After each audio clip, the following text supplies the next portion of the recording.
This channel does not promote any violent, harmful, or illegal activities. All content provided by this channel is meant for an educational purpose only. Cancer Healer Center, a new beginning. নমস্কার, টিভি9 বাংলায় আপনাদের আরো একবার স্বাগত জানাই। আমি শুভজিৎ রয়েছি আপনাদের সঙ্গে। বিকেল ৫টা মানেই জানেন পাঁচ কথা, আর পাঁচ কথা মানে গুরুত্বপূর্ণ, সারাদিনের সবচেয়ে গুরুত্বপূর্ণগুলো খবর, তাতে নজর রাখবো। তবে সেই সমস্ত খবরগুলো আরো বেশি তথ্য সহকারে নজর রাখবো, খবরের গভীরে ঢুকে বিশ্লেষণ হবে। আজ ফোকাসে কোন কোন খবর রয়েছে আমি পিসিআরকে বলবো একবার বিগ ওয়ালে দেখাতে আজকের দুটো বিগ ইস্যু। আজকের প্রথম ইস্যু, আজকের পাঁচ কথার প্রথম ইস্যু, সরস্বতী পুজোয় কুরুক্ষেত্র কেন বলছি, এ প্রশ্ন কেন রাখছি, বলবো বিস্তারিত। আজকের দ্বিতীয় বড় ইস্যু, কাল থেকে আবারও ওয়াক অফ দরজা, এটাও প্রশ্ন রেখেছি, ইন ডিটেল বলবো আজ পাঁচ কথায়।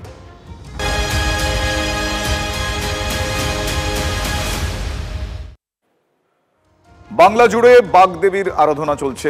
পশ্চিম মেদিনীপুরের পাটনা বাজারে সরস্বতী পুজোর থিম এবার কুরুক্ষেত্র। থিমটা কাকতালীয়, এ প্রশ্ন রাখছি। এবারের মতো সরস্বতী পুজো ঘিরে কুরুক্ষেত্র আগে কখনো আপনারা দেখেছেন? আপনাদের স্মরণে রয়েছে? মনে করতে পারছেন না। নদিয়ার স্কুলে, কলকাতার কলেজে সরস্বতী পুজো করতে না দেওয়ার হুমকি, আর সেই হুমকি ঘিরে উত্তপ্ত এ রাজ্যের রাজনীতি। তাই শুরুতেই বলবো নদিয়ার নখরুখরার স্কুলের কথা। কাল সরস্বতী পুজো হবে স্কুলে, তবে পুলিশি পাহারায়। আজ ওই পঞ্চায়েতে গিয়ে সরস্বতী পুজো করে এসেছেন বিরোধী দলনেতা শুভেন্দু অধিকারী। কি বললেন তিনি, শোনাবো তার মুখ থেকে।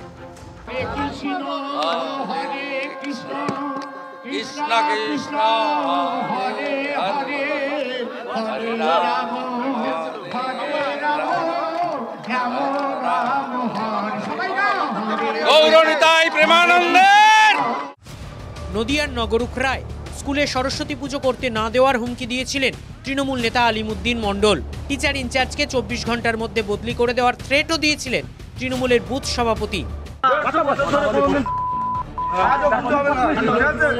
আপনার ২৪ ঘন্টাও লাগবে না, ২৪ ঘন্টা আপনি ভক্তর এইভাবে কথা কেন?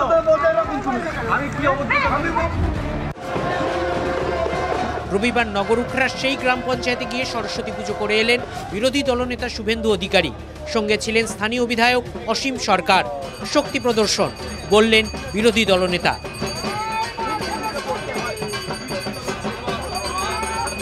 এই জিহাদি শক্তিকে নির্মূল করতে হবে। আমরা হিন্দুরা জেগেছি, আমরা তাকত দেখানোর জন্যই নগরুখরাতে আজকে পুজো করে প্রমাণ করে গেলাম কয়েকশো মিটার দূরে। কালকে স্কুলেও পুজো হবে পুলিশের উপস্থিতিতে। সোমবার পুজো, রবিবার থেকেই পুলিশি পাহারা গোলডাঙ্গা প্রাথমিক স্কুলের বাইরে। স্কুলে হবে বিনা পানির আরাধনা, তার জন্যই প্রশাসনের ব্যবস্থা করা হয়েছে, নিরাপত্তার ব্যবস্থা করা হয়েছে। কারণ এই স্কুলের মধ্যেই তো হুমকি এসেছিল প্রধান শিক্ষককে যে বদলি করে দেওয়ার, বিনা পানির আরাধনা করতে গেলে বিপত্তি। পুলিশের উপস্থিতিতে পুজো, বাইরের কেউ ঢুকতে পারবে না, আক্ষেপ স্থানীয়দের। সব ঠাকুরের মন্দির আছে, সরস্বতী ঠাকুরের কোনো মন্দির নেই। সরস্বতী ঠাকুরের মন্দির হচ্ছে স্কুল। পুজোটা আমরা চাইছিলাম একটু জাঁকজমকপূর্ণ করে হোক, আনন্দ করে হোক, কিন্তু সেটা শুনলাম প্রশাসনিক নিরাপত্তার বেষ্টনীতে স্কুলের মধ্যে হবে। এই পরিস্থিতির জন্য রাজ্য প্রশাসনের দিকেই আঙুল তুলেছেন বিরোধী দলনেতা। এটাও বাংলাদেশ বানিয়ে দিয়েছে। যশোরে, ওপারের যশোরে, সেখানেও পুলিশ দিয়ে, আর্মি দিয়ে পুজো হচ্ছে, আর এপারেও কলকাতাতে আর্মি পুলিশ দিয়ে পুজো হচ্ছে, তাও হাইকোর্টের হস্তক্ষেপে। স্কুলের সরস্বতী পুজো বন্ধের হুমকি শুধু অভিযোগ নয়, ভাইরাল ভিডিওতেই সবটা স্পষ্ট।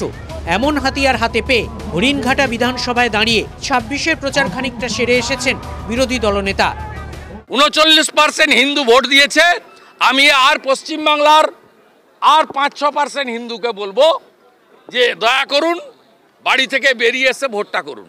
হিন্দু সরকার হবে, জিহাদি মুক্ত বাংলা করব, উল্টো দিকে ঝুলাবো, সোজা করার কাজ করুন। শুভেন্দুবাবু সম্পূর্ণ ধর্মীয় মেরুকরণ, ধর্মের ভেদাভেদের উপর রাজনীতি করতে চাইছেন।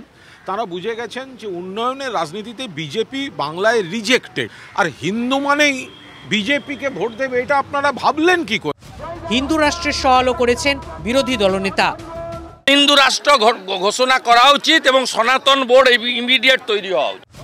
রবিবার পুজোয় বাধা পড়লে কি করবে বিজেপি, সেই কর্মসূচিও নগরুখরায় দাঁড়িয়ে বলে এসেছেন শুভেন্দু। যদি পুজোর ব্যবস্থা না হয় তাহলে অসীম সরকারের নেতৃত্বে পরশুদিন থানা ঘেরাও। আলিমুদ্দিন কি আর দুঃসাহস দেখাতে পারবেন? মহাদেব ও তুষারের রিপোর্ট, TV9 বাংলা। বাণীবন্দনার বেনজির ছবি বাংলার শিক্ষাঙ্গনে।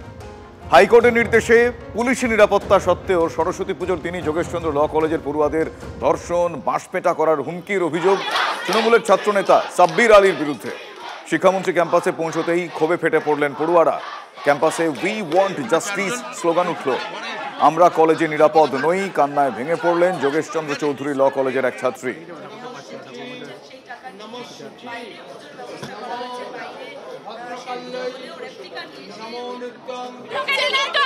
আজকে সরস্বতী পুজোর পরে আমাদের এই প্রোটেকশন আর থাকবে না। আমরা এরপরে কি করব এই অবস্থা আমরা জানাতে চাই যে আমাদের সাথে প্রতিনিয়ত কিভাবে এনারা, হ্যাঁ আমাদের অভিযোগ বহিরাগতদের বিরুদ্ধে যারা প্রতিনিয়ত কলেজে ঢোকে এবং আমাদের প্রতিনিয়ত হুমকি দেয়, এই বিষয়ে এই অবস্থার বিষয়ে আমরা শিক্ষামন্ত্রীকে জানাতে চাই। আমাদেরকে থ্রেট এবং নেপথ্রেট দেওয়া হচ্ছে এবং বলছে বাস দিয়ে তুলে মেরে এবং হাতে বাস তুলেও নিচ্ছে। তারা এতটাই সক্রিয় যে হাতে বাস তুলেও নিচ্ছে। পুলিশ প্রোটেকশন রয়েছে, হাইকোর্টের অর্ডার পাস হয়ে গেছে, তারপরেও তারা এত পাওয়ারফুল কেন? অবশ্যই ভয় পাচ্ছি। নিজেদের কলেজ ক্যাম্পাসে যদি আমাদেরকে এগুলো শুনতে হয়। পুলিশি প্রহরায় পুজো চলছে, ভাবুন একবার কি পরিস্থিতি, তার উপরেও থ্রেট। এই গোটা বিষয়টা রাজনৈতিক ব্যক্তিত্বরা কিভাবে দেখছেন, তারা কি বলছেন আপনাদের শোনাবো পরপর। যিনি কান্নাকাটি করেছেন তিনি খোঁজ নিলে দেখবেন হয়তো কলেজের নাটকেও তিনি কান্নার পাঠ করেন। তো সুতরাং এখন একটা যে কোনো কারণে এটা কেঁদে ফেললেন, তো এখন এতগুলো ক্যামেরা দেখেছেন, জানেন কোনটা বললে আর কি করলে চারটে খবর ব্রেকিং নিউজ হিসেবে যাবে। এবার কারুর পরামর্শে সেটা বলেছেন, পরের বারে নাটকে দেখবেন ওদের কলেজের যে নাটক আসবে কান্নার রোল করে। মমতা বন্দ্যোপাধ্যায়কে কংগ্রাচুলেশনস। উনি যে স্বপ্ন দেখেছিলেন যে পশ্চিমবঙ্গকে পশ্চিম বাংলাদেশ বানাবো, সেটা সফল হয়েছেন, তার জন্য তাকে আমরা কংগ্রাচুলেশনস জানাই। কারণ বাংলাদেশে যেভাবে পুজো হচ্ছে পুলিশি পাহারায় বা সেনাবাহিনীর পাহারায়, ঠিক সেরকম পশ্চিমবঙ্গে পুলিশি পাহারায় পুজো করতে হচ্ছে, বিশেষ করে সরস্বতী পুজো করতে হচ্ছে। তৃণমূল কংগ্রেসের বুথ সভাপতি এসে স্কুলের মাস্টারমশাইকে ধমকাচ্ছেন, চমকাচ্ছেন, কখনো প্রিন্সিপালকে ধমকানো হচ্ছে, সাবির আলী এসে ধমকাচ্ছে, বলছে মেয়েদেরকে রেপ করে দেবো। তো মুখ্যমন্ত্রীর নিজের চৌধুরী ল কলেজে পুলিশ দিয়ে ওটা আননেসেসারি একটা পাকা ছেলে এটা করেছে, কিচ্ছু পুলিশ টুলিশ লাগে না, ছেলেমেয়েরা যাচ্ছে পুজো। ওরা তো নেই না, যেরকম ধরুন ওরা কেউ মারা গেলে গিয়ে ধরে নিচ্ছে, তারপরে কোথাও একটা সরস্বতী পুজোর নাম করে কেউ একজন একটু ক্যাওস করছে তাকে ধরে নিচ্ছে। এই ধরা পলিটিক্সে হয় না, করা পলিটিক্স লাগে। ওই পাকা ছেলে কেউ আর যার নাম আপনারা বারবার শুনছেন বা জানছেন, যাকে ঘিরে এত বিতর্ক, সেই তৃণমূল ছাত্রনেতা সাব্বির আলী, তিনি কি বলছেন এবার সেটা শোনাবো আপনাদের। আমি কলেজ কর্তৃপক্ষ না, কেউ যে যাদের দায়িত্ব দেওয়া হয়েছে তারা ভালো করে জানে কেন হয়নি, কিসের জন্য হয়নি, তারা কেন করতে পারেনি, তারা কেন করেনি। এটা সাধারণ ছাত্রছাত্রীদের পুজো, নিজেরা চাঁদা তুলে পুজোটা করেছে, আমাকে ইনভাইট করেছে, আমি এসেছি। আপনার নামে যে অভিযোগ আসছিল সেটার কি আপনি কোনো ব্যবস্থা নিচ্ছেন? আমি আবারও বলছি, আমি দলের ডিসিপ্লিন কর্মী, আমাকে দল যখন বলবে আমাকে বলতে তখন আমি বলবো টোটাল। আমি তার আগে আমার প্রচারের দরকার নেই। এবার আরেক কুরুক্ষেত্রের নজরে রাখবো। বাজেটের ঘোর কাটার আগেই বিতর্কে ঝাঁপিয়ে পড়তে চলেছে সংসদীয় রাজনীতি। কাল সংসদে পেশ হবে ওয়াকফ আইন সংশোধনী নিয়ে যৌথ কমিটির রিপোর্ট। বিরোধীরা হট্টগোলে এবং তারা যে হট্টগোল করেছে তাতে পণ্ড হতে পারে সংসদীয় কার্যকর, এমনটাই অনুমান করছেন রাজনৈতিক বিশেষজ্ঞরা। ইন্ডিয়া ও এনডিএ সদস্যরা গোল টেবিলে খোশ গল্প চালিয়ে যাচ্ছেন। কে বলবে গত 6 মাস ধরে কি ঝামেলা হয়েছে এদের মধ্যে। ওয়াকফ সংশোধনী বিল নিয়ে স্থায়ী কমিটির বৈঠকে নিয়মিত কথা কাটাকাটি হয়েছে। কল্যাণ বন্দ্যোপাধ্যায়ের সঙ্গে অভিজিৎ গঙ্গোপাধ্যায়ের ঝামেলা হয়েছে, কাঁচ ভেঙে হাতও কেটেছে কল্যাণ বন্দ্যোপাধ্যায়ের। শুধু রক্তাক্ত নয়, একটি মিটিংয়ে তীব্র প্রতিবাদ করায় সাসপেন্ডও হয়েছেন শ্রীরামপুরের তৃণমূল কংগ্রেস সাংসদ। किसी का एजेंडा फिलअप करने के लिए कर रहा है, पॉलिटिकल मोटिवेटेड। और दिल्ली इलेक्शन है इसलिए उनको जल्दी है। इसमें जल्दी कहाँ, सरकार ने दिया 3 महीने के लिए, फिर हमने कुछ टूर रह गए थे, कुछ स्टेक होल्डर्स रह गए थे, तो फिर 3 महीने बढ़ाया। बोले लाभ किया है, कारण গোটাটাই control, parliament is control by 2%, top 2%, you understand. এই পার্লামেন্টের কোনো দামই নেই, এই কমিটি কোনো দাম নেই, গণতন্ত্র নষ্ট করে দিয়েছে। বিজেপি যেভাবে ভারতবর্ষের পার্লামেন্টের গণতন্ত্র নষ্ট করলো, ইন্দিরা গান্ধী এমার্জেন্সিতে এতটা করতে পারেনি। স্থায়ী কমিটির চেয়ারম্যান জগদম্বিকা পালকে অসভ্য পর্যন্ত বলেছেন কল্যাণ, যা পশ্চিমবঙ্গে রাজনৈতিক ইস্যু হয়েছে। উনি একটা অসম্ভব অসভ্য লোক। এখন আমি বলছি, মানে আমার ধারণা নেই যে জগদম্বিকা পালের মতো এরকম একটা মানুষ থাকতে পারে।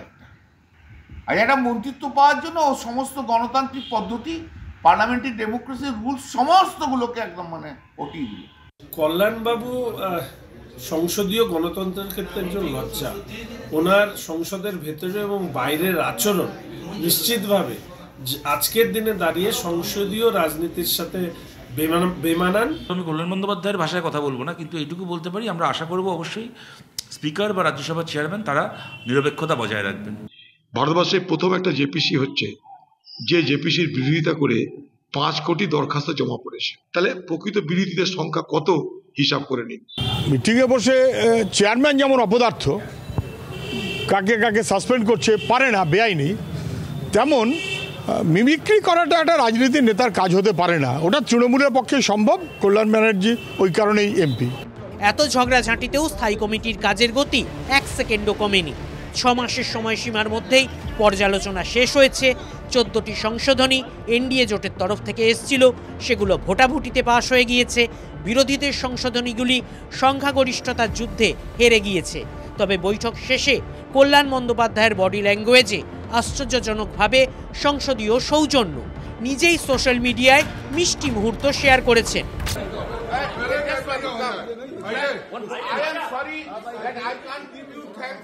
From my side, because you have handwritten a message written and arguing manner. I know outside of রিপোর্টে আপত্তি, অথচ সেই কথাটাই কত মধুর করে বলছেন শ্রীরামপুরের সাংসদ। অথচ এই জেপিসি চেয়ারম্যানের বিরুদ্ধেই প্রকাশ্যে তিনি কত তীব্র ভাষা প্রয়োগ করেন, সেই পরম্পরাও অব্যাহত রয়েছে। লোকসভা স্পিকারের কাছে রিপোর্ট পেশের দিনেও কল্যাণ ও জেপিসি চেয়ারম্যান পরস্পরকে দুষেছেন। Most autocrat person that is who became the chairman of the Waqf bill. Unbelievable. Only interest to take away the Muslims' property. He is an autocrat. You know his past career. He was earlier Congress. He became one-day chief minister. Supreme Court has said illegal appointment. Now when the BJP is come, then he has shifted to BJP. Now again BJP's market will go down, again he will go. He is a totally autocrat person. जो भी माननीय सदस्य चाहे सत्ता पक्ष हो चाहे प्रतिपक्ष हो किसी पक्ष हो, अपने अमेंडमेंट्स पे उन्होंने अपनी बातें कही और अमेंडमेंट्स पे वोटिंग होती है। और अगर अमेंडमेंट्स में वोटिंग टर्न डाउन हो गया, अब इसके बाद फिर एडॉप्शन में वोटिंग होती है। एडॉप्शन के बाद जो नोट ऑफ डिसेंट होता है, नोट ऑफ डिसेंट एक प्रक्रिया है। केवल क्लॉज बाई क्लॉज पे अगर आपको कोई डिसेंट है तो एडॉप्शन और क्लॉज बाई क्लॉज के बाद आप एक बार दे सकते हैं। সম্পর্কের এই চাপানুতো স্থায়ী কমিটির 6 মাসের সময়কাল ধরেই ছিল।